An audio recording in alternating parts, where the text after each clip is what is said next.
आज हामी आछौँ उता हाम्रो चर्चित भुतिया हवेलीमा मसँग चाहिँ यो पागल है हेर्न अनुहार पनि पागलै जस्तो छ हामीले सुनेको थियौँ कि यहाँ भूतहरू पाइन्छ भनेर अब हेरौँ के हुन्छ ओए छिराइ जा ओए मलाई त यहाँ आज जस्तो लाग्छ यार त्यही भन्न तर चन्द्रमा पनि पुग्छ अहिले छिरा यो हाम्रो भुतिया हवेली टक्क लाएर यो चाहिँ हामी प्रवेशद्वार हामी गयौँ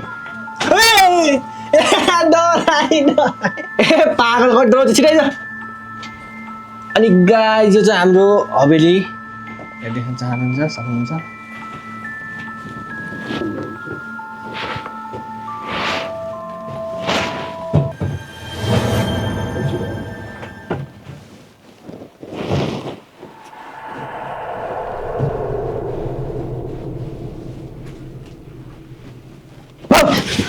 कड्डा चिस्किया नडरा म छु त यार छस खोप त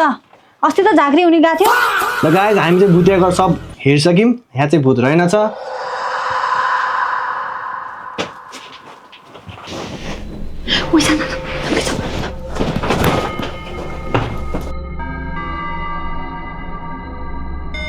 ओइ पागल त्यो झ्याल खुल्ला थियो अघि न थाहा छैन मलाई